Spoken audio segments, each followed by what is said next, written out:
Nash equilibrium या Nash तवाज़ुन का तसव्वुर इतना अहम है कि इसको हमें एक अलग वीडियो में समझना होगा। ये एक खेल जैसा तसव्वुर है जो कि एक माहिर रियाज़ी जॉन नैश ने दिया था। इसीलिए इस तसव्वुर का नाम भी उन्हीं के नाम के ऊपर है।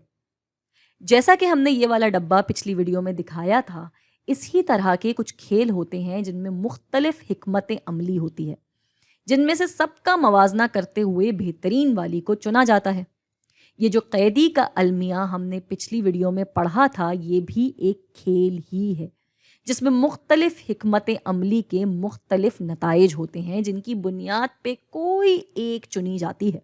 यहाँ हमने इस तसव्वुर की आसान तरीन तारीफ को तर्जुमा करके यहाँ लिखा है कि नैश तवाज़ुन किसी निज़ाम की उस मुस्तहकम हालत का नाम है जिसमें कई आपस में बातचीत करते खिलाड़ी या हिस्सेदार मौजूद होते हैं, जिनमें से कोई भी खिलाड़ी अपनी हिकमत अमली में तब्दीली से फ़ायदा नहीं उठा सकता तब तक जब तक कि सारे ही खिलाड़ी अपनी हिकमत अमलियों में तब्दीली से कोई फ़ायदा न पाते हों। तो हम इस कैदी के अलमिया वाले खेल की ही मिसाल को देखते हैं।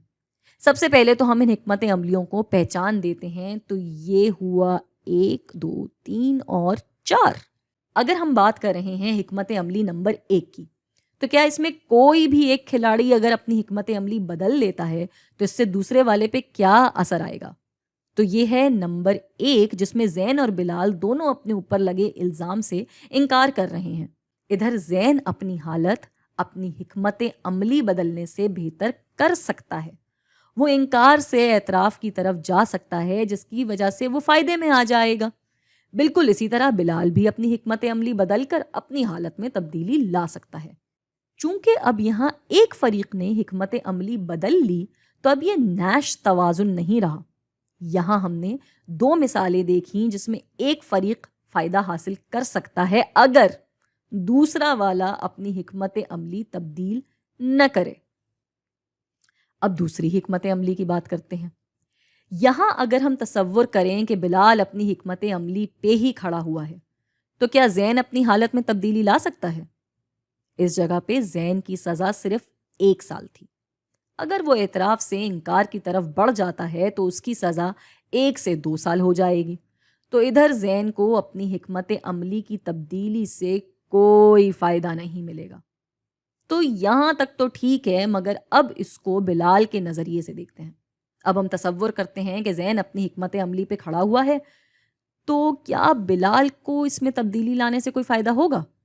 हाँ, बिलाल चाहे तो इनकार से एतराफ़ की तरफ चला जाए। इसके बाइस उसकी सज़ा 10 के बजाय 3 साल हो जाएगी।